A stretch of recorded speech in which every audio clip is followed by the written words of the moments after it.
Have you ever wondered if a god or divinity you believe in will one day save your soul? Have you ever doubted your spiritual path, fearing that it might lead you astray? What if I told you that there are 7 types of people who, according to Buddhist wisdom, cannot achieve salvation? In this video, thanks to an intense Zen story, we will learn ancient teachings that could change your perspective on life and spirituality forever. You will discover what obstacles can prevent our spiritual awakening and how to overcome them. And you will learn to cultivate inner peace, emotional balance, and personal growth. But be warned, this is not a video for the faint of heart.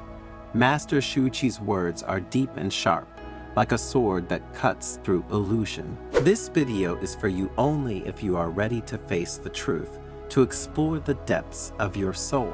So stay until the end and you will discover how to avoid becoming one of the 7 people who cannot be saved. But before continuing, if you haven't already done so, subscribe to the channel and activate notifications to be informed when we publish new content for your spiritual growth.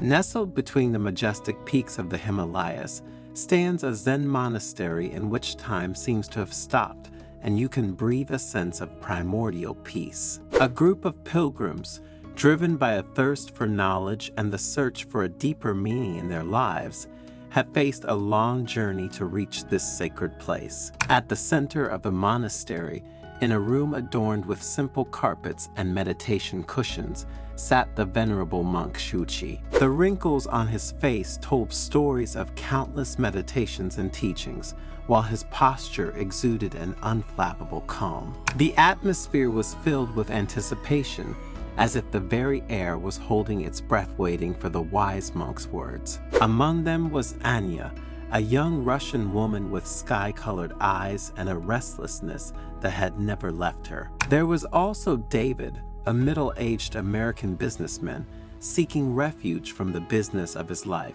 And there was Mai, a wise Chinese elder whose years of meditation had left an imprint of serenity on her face. Welcome, truth seekers, Shuchi began in a deep, melodious voice. Today, we will explore a concept that has fascinated and confused humanity for centuries. Why do some people achieve salvation, while others do not? A murmur of surprise spread among the pilgrims. Anya, her eyes shining with curiosity, raised her hand. The love of the universe is infinite, like an ocean without borders, began the monk. Embrace every sentient being, without discrimination. But this love is not blind. It is a love that understands, that guides, that illuminates the path towards the truth. But the truth, Shuchi continued, holding up a gnarled finger, can be hard to accept. There are obstacles that can prevent our spiritual awakening, like clouds that obscure the sun. The first of these obstacles is unbelief.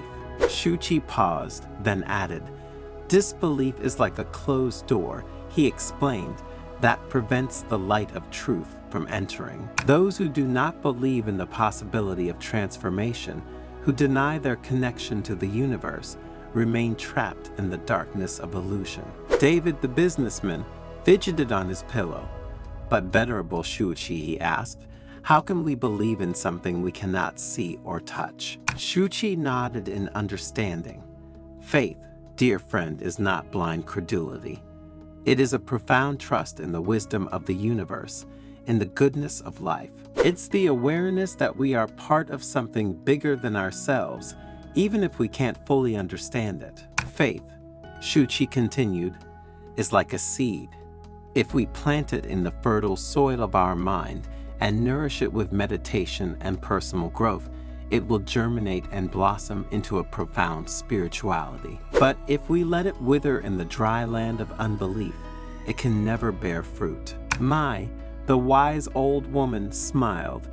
"Faith is a journey, not a destination," he said. "It is a continuous opening up to the truth, a continuous letting go of our fears and our doubts. It is the trust that the universe will support and guide us, even when the path seems uncertain." Shuchi nodded, grateful for Mai's wisdom. "You're right, sister," he said.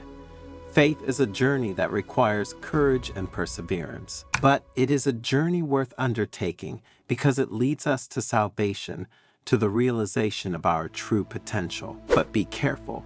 Shuchi warned, there are many wrong paths that can lead us astray. The second type of person who cannot be saved is one who seeks salvation outside of himself. Many believe that happiness is found in material riches, power, fame, Shuchi continued. But these are illusions like mirages in the desert. True happiness lies in our inner peace, in our mental well-being. It is a treasure we carry within us, not something we can find outside. David, the businessman, nodded thoughtfully. He had spent his life accumulating wealth and chasing success, but he had always felt an inner emptiness, a lack of something essential. But Venerable Shuchi, he asked, how can we find this inner peace? How can we free ourselves from attachment to material things? Shuchi smiled kindly. Inner peace, dear friend, is not something that can be achieved by force. It is a fruit of personal growth, meditation, the practice of kindness and compassion. It is the result of long and patient work on oneself. But it is not solitary work, added the monk. Buddhist wisdom teaches us that we are all interconnected, that our happiness depends on the happiness of others. When we help others, when we care for the world around us, we nourish our inner peace and contribute to the well-being of all sentient beings. The wise old woman joined the conversation. Inner peace is not a luxury, but a necessity, he said. It is the foundation of a healthy and happy life. Without inner peace, we are like leaves tossed in the wind, unable to find our direction. But inner peace is not something that can be found once and for all, May continued. It is an ongoing process, a lifelong journey. We must cultivate it every day through meditation and the practice of kindness. Shuchi nodded, grateful for Mind's wisdom. You're right, sister, he said. Inner peace is like a garden. If we look after it with love and attention, it will flourish in all its beauty. But if we neglect it, it will wither and die. But be careful, he added, raising his finger again. There are those who preach virtue, but don't practice it. They are the hypocrites, the third kind of person who cannot be saved. Their faith is superficial, like a mask that hides their true nature. Anya, the young Russian woman, shuddered. I've met a lot of people like that in my life, he said. People who talk about love and compassion, but then behave selfishly and cruelly. How can we protect ourselves from these false promises? Shuchi replied, the best protection is awareness. We must learn to see beyond appearances, to discern the true nature of people. We must also look within ourselves to make sure our actions are in line with our words. Hypocrisy, Shuchi continued, is a poison that poisons the soul. It distances us from the truth, blinds us to our true nature. We must eradicate it from our lives if we want to progress on our spiritual path. The fourth type of person who cannot be saved, Shuchi continued, is the self-justifying person. These people believe they are always right, refusing to admit their mistakes. Their arrogance blinds them, preventing them from seeing the truth and growing spiritually. David, the businessman, felt called into question. He had often used his wealth and power to manipulate others to get what he wanted. Venerable Shuchi, he asked, how can we change our nature? How can we free ourselves from selfishness and cruelty? Shuchi replied, change is possible, dear friend, but it requires deep work on oneself. We must be willing to face our shadows, face our fears and insecurities. We must learn to love ourselves just as we are, with all our flaws and imperfections. But self-love, Shuchi added, is not selfishness. It is the basis for loving others, for caring for the world around us. When we truly love ourselves, we are able to give love to others, to be compassionate and kind. And remember that love, the Master warned, can be distorted and perverted. There are those who use love as a weapon, who manipulate and hurt others in the name of love. These are emotional manipulators, the fifth type of person who cannot be saved. Their love is toxic, poisons the soul, and destroys relationships. Anya, she shrugged. I had a relationship with a man like that, she said, her voice shaking. He made me believe he loved me, but in reality, he was just using me.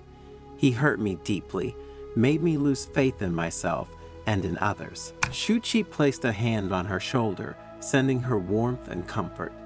I know it was painful, my daughter, he said, but remember that true love does not hurt. It does not manipulate. It does not control. True love is freedom. It is respect. It is acceptance. But how can we recognize true love? The woman asked, wiping away a tear. True love, Shuchi replied, is like a rare and precious flower. It requires time and patience to bloom. It cannot be forced, it cannot be bought. It can only be cultivated with care and dedication. True love, Mai added, is a gift we give to ourselves and to others. It is the ability to see the beauty in everything, to appreciate life in all its forms. It is compassion that drives us to help others, to share our joy and our pain. Shuchi nodded.